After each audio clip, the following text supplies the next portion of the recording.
I started to have the realization as I was learning more about marketing that it's not necessarily about putting out what you want, but putting out videos that other people find valuable. I started uploading on YouTube 2 months ago. In this video, I'll explain my journey of starting a YouTube channel and what I've learned along the way that I did not expect. Hi, in case you don't know me, I'm Mr. Ross. I'm a licensed professional counselor in the state of Pennsylvania, and I have my own counseling practice.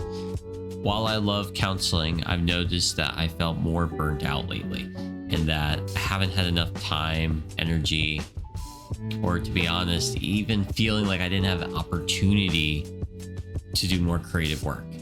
I started making some videos, as most people do, and a lot of videos say throw stuff at the wall, release content, get on the schedule. So I went to ChatGPT, told it, hey, give me a bunch of topics to talk about based on my skill set, and it gave me some. I started posting videos on poetry, simply me reading my poetry hoping I would get views. As you might expect, I didn't. I decided then to do some counselor media crossover, some therapist reacts.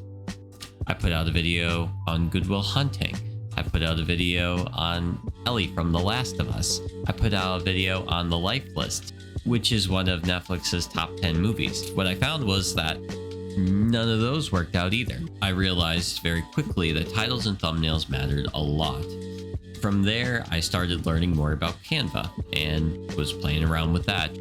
How could I gain the competence of a graphic designer who goes to college for 4 years in a matter of a few weeks so people will pick my YouTube videos?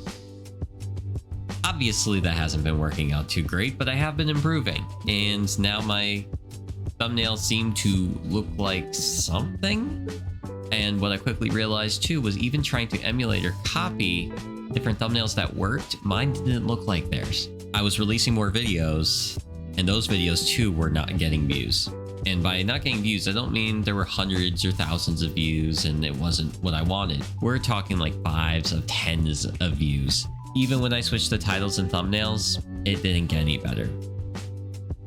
I started to have the realization as I was learning more about marketing that it's not necessarily about putting out what you want, but putting out videos that other people find valuable. I've been learning more that what you offer and who you are separate. It was the algorithm, it was the audience, it was you, the viewer. And I'm finding that's not true.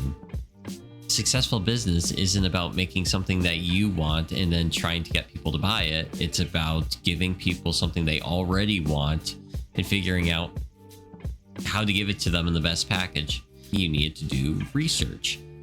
The research in large part was to figure out what drove videos in the first place, thereby understanding what people actually wanted. I began to understand this a little bit differently, but then was also understanding that maybe I was missing the point. I was also learning about assets. I was watching Myron Golden and remembering about Rich Dad Poor Dad, which Gabe Bolt talked about on his channel. I was listening to Ali Abdaal and a lot of his content, and I was realizing more and more that there's an importance to systems, there's an importance to having assets, and then there's an importance to selling what you already have, but not in such a way that it's like, oh, please buy what I have, but here it is. If you want it, take it. And if not, oh well.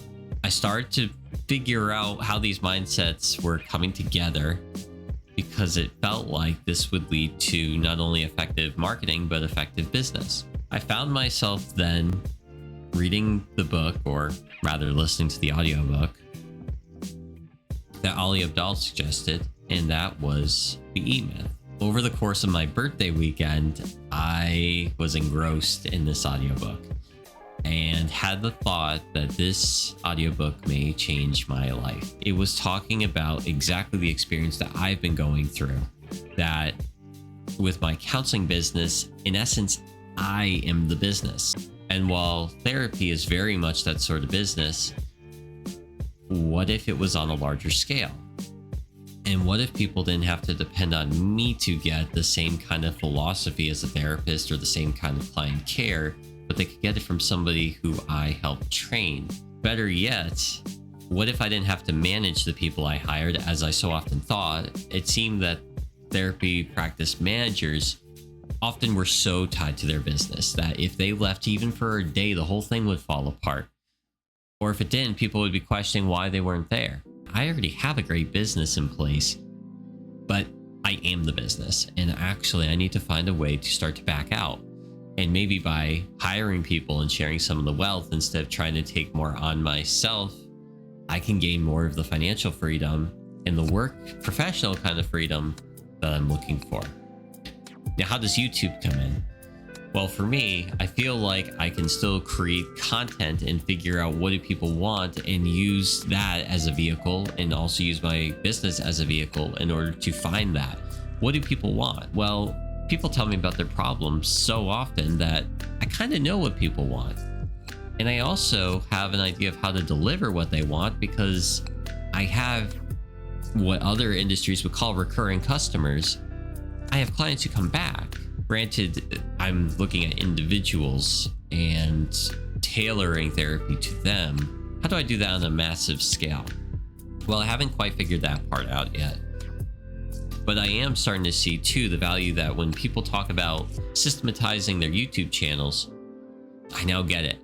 There are systems that have to be in place so that the YouTube videos can be made, and in part so that they can be made without me. Granted, yes, I'm the person who's sharing and talking and who people want to connect with.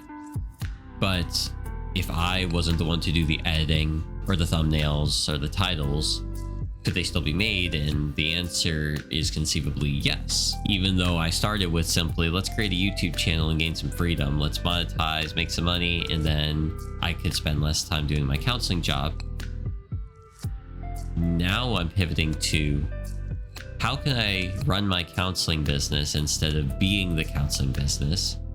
And then how could YouTube be a creative thing on the side that maybe I monetize and maybe I don't? How could I back off and still afford to do that? Maybe paying hundreds of dollars to get a video out there. Well, maybe I need to do my research, figure out what people actually want so I don't spend hundreds of dollars on a video that gets one view.